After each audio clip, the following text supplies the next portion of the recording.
cannot recall a time when we have had this many school closings and schools moving to NTI because of flu. This is an exceptional year.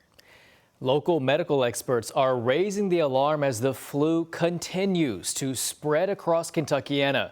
This comes as more than a dozen school districts canceled classes completely or moved to NTI one or more days last week due to sweeping illnesses.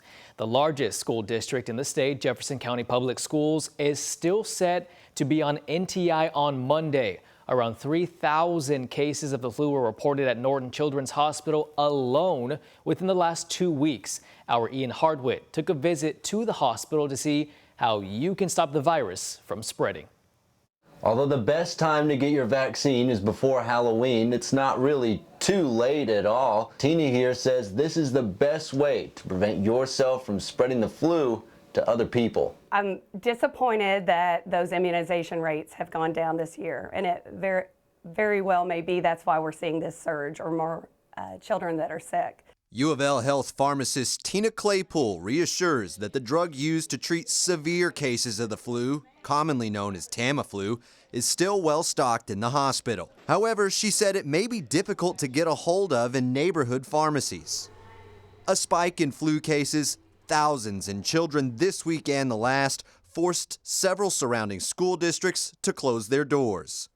But Dr. Chris Bryant, a pediatric infectious disease specialist at Norton Children's Hospital, sees a silver lining there. As a number of schools in the area move to NTI or some schools have closed, that likely will lead to a decrease in flu cases. She encourages vaccinations too, even for people who already caught the flu.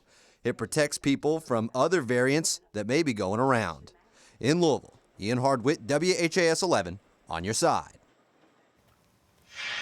The Kentucky Cabinet for Health and Family Services is reporting the first pediatric death from the flu.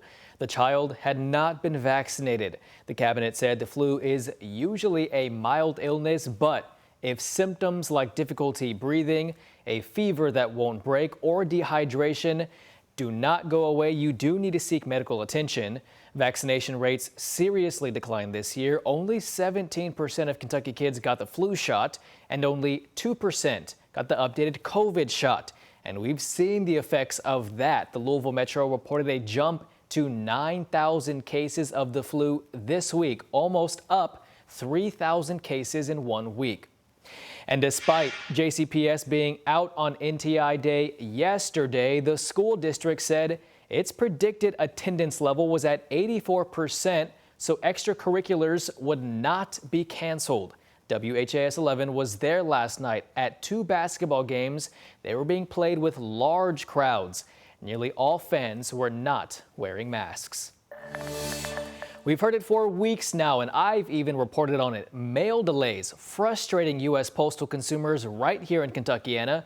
Congressman Morgan McGarvey is stepping up to help. Yesterday, he sent a second letter to USPS asking for answers. We've heard from people in Jefferson County saying their mail is being delayed by weeks or not showing up at all from the Louisville Distribution Center. When we asked in January what the issue was, the Postal Service said back-to-back weather events and, quote, increased employee availability issues. But in his letter, Representative Morgan McGarvey said there's reason to believe issues started before the storm. McGarvey continued saying public reports of staffing shortages, mismanagement of resources, and broken equipment indicate broader systematic issues within the facility causing the delays, not acute problems caused by the winter storms. We are still waiting for a response from USPS in Louisville.